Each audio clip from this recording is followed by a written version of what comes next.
Hello. In this episode, I'm here to talk about Floaters by Kelli Owen. Yeah, she's one of my favorite writers. Read her stuff for years now. I don't know exactly when. I'm guessing.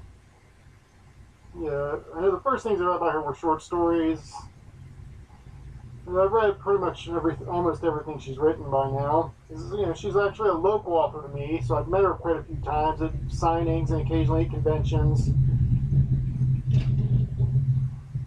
Yeah, now this particular story is a horror novel, which is, because she writes horror.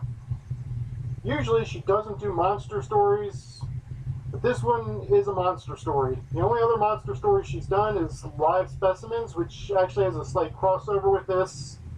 Basically, the first victim, first person to get killed in Live Specimens, which, is, or basically this person's body ends up falling in the river, and is one of the floaters from the title that gets washed up in the shores of Lake Superior to be found by the protagonist of this story. Other than that, there's no real connection. The monsters in that one were like genetically engineered things that go, ripping people apart. This one, it's an ancient supernatural lake monster thing from Native American myth. So, they're other than this, basically set in a similar area and both featuring monsters. There's not really much connection. Now, why don't I read from the first chapter? Carly Green's phone buzzed a muted plea for attention from her pocket. She blinked and lost the staring contest she'd been having with the remnants of lunch. 3 shot glasses coated in the ghosts of tequila and the last swig of an otherwise empty bottle of Miller Genuine Draft. She pulled her phone free and pushed the button to light up the notification screen. Curling her lip, Carly slumped in resignation and slid a 20 across the bar. She shoved the phone back in her pocket without responding to the message and nodded at the bartender. "I'll be back, Jen. Lake Superior's coughing up her dead again." The bartender grimaced. "I'll keep your seat warm if you promise to keep the details to yourself." Carly nodded and turned, squinting as she reached the beam of sunshine at the doorway. She almost ran into the silhouette of a man before she blinked the darkness of the bar away and sidestepped the approaching form in the doorway. "Hey, Carly."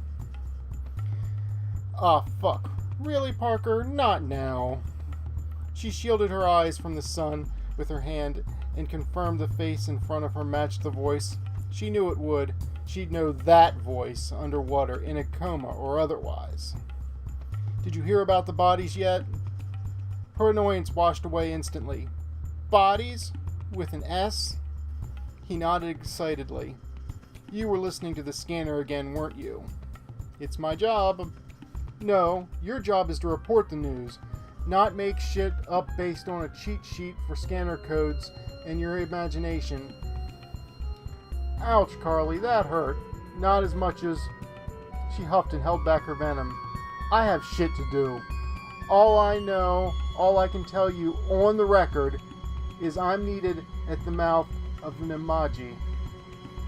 She turned and headed for her unmarked black sedan.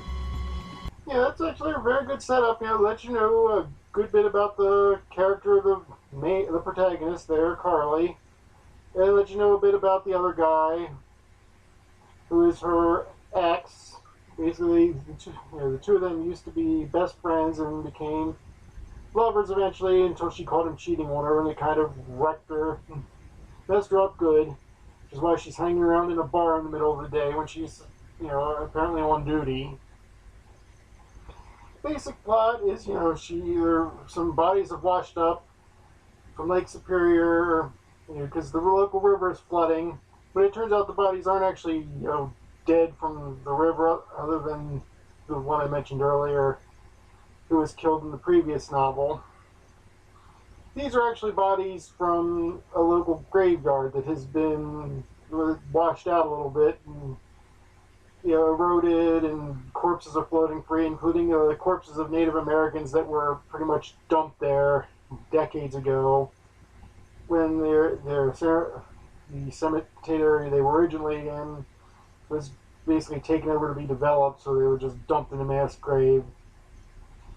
Also at that cemetery, unbeknownst to everybody, was the monster I mentioned, which was sealed in a chamber, and that got free too because of the flooding.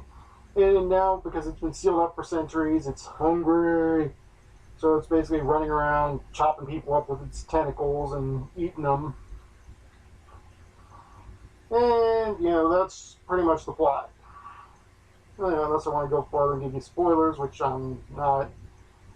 This is a really good book. Kelly's a great writer, especially good with her characters. Unlike a lot of monster horror, the story doesn't just progress because the characters are morons, which is good because I hate it when it's stupid characters doing stupid things is the only reason anything happens.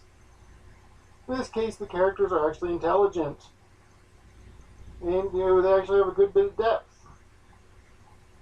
You can see from what I told you about Carly's romance, and even the minor characters that are just there to get killed tend to have a good bit of depth, and so enough that you at least care about them, not just some faceless person to get ripped apart. And there's lots of cool secondary characters too, especially Granny Two Fingers, who was one of the Native Americans.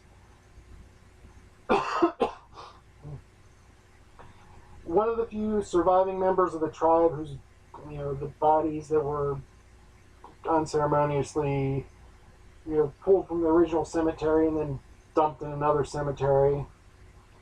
She's one of the minor secondary characters who basically is there to provide information on the creature to the police, who are the ones who can do most of the deal with it. She actually helps out a little bit too. I won't go into details because that's all spoilery.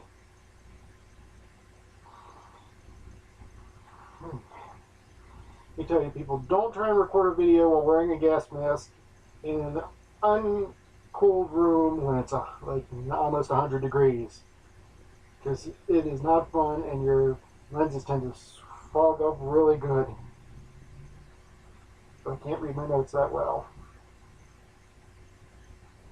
So I'll just cut to the chase. This is a really good book. It's got good pacing, a lot of action. Characterization is great.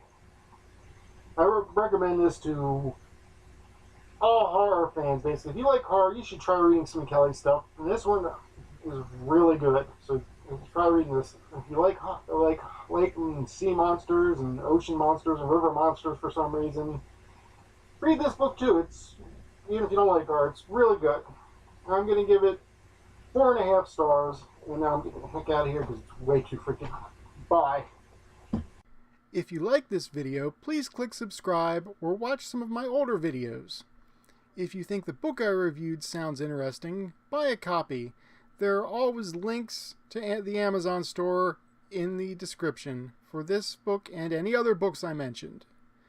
If you have any suggestions on other books I could read, or any other comments, queries, insults, or anything else you want to say, please feel free to mention it in the comments section.